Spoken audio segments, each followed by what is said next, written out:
වුණේ නැහැ ශ්‍රී ලංකා කණ්ඩායමේ. ලකුණු 22ක් වන විට මුල් පෙළේ පිතිකරුවන් ආරම්භක පිතිකරුවන් දෙදෙනාම දැවී ගියා. පන්දු යැවීමේදී වසීම් කඩලු 3ක් ලබා ගත්තා.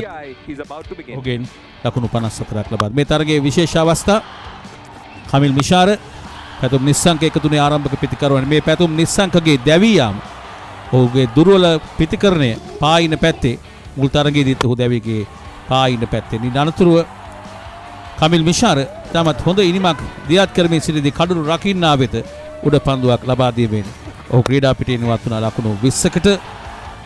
ඉන්පසුව දනංචය තමත් මැනවින් පන්දුවට පහර එල්ල කිරීමේ කාර්යයේ නිරත වුණා. නම්බර 4 ස්ථානයේ ක්‍රීඩා කරමින් ඔහු 4 පහර 4ක් එල්ල කළා. පායින පැත්තෙන් 4 පහර 3ක් සහ පිටින් පැත්තෙන් 4 පහරක්. මේ ඔහුගේ දැවී යාම මොහොමඩ් නවාස්තුමාගේ ප්‍රථම පන්දුවේදී චරිත අසලංක එල්ල කළ පහර කඩුළු රකින්නාට රැක ගැනීමට හැකියාවක් ලැබුණේ නැහැ. ඒ වගේම කුසල් මෙන්ඩිස් ලබා දුන් පහසු උඩ පන්දුවක් ගිලිහී යාම පාකිස්තාන් කණ්ඩායම පැත්තෙන් ප්‍රබල පාඩුවක්. ඉන් අනතුරුව තමාගේ සුපුරුදු රිද්මේ පහරවල් එල්ල කිරීමට සමත් වුණා කුසල් මෙන්ඩිස්. තමත් මැනවින් ඔහු පන්දුවට පහර එල්ල කළා.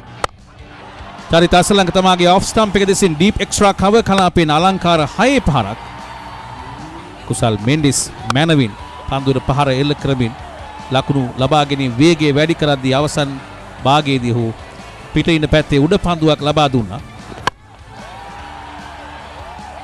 නැවතත් තා හොඳ උඩ පන්දු රැකීමක්.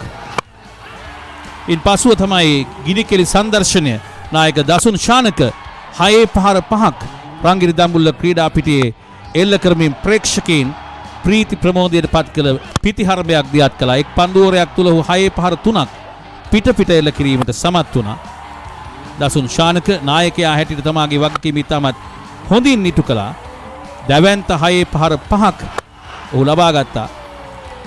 ඒ වගේම ඔහු පන්දු 9කට පමණයි මුහුණ දින 34 ලබා ගැනීම සඳහා නැවත වරක් 4 වන පන්දුවටත් 6 පහරක් එල්ල කිරීමට යාමේදී උඩ පන්දුව රැකගත්තේ.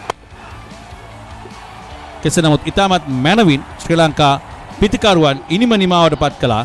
ලකුණු 160ක් ලබාගෙන පන්දු ඕවර 12ක් තුල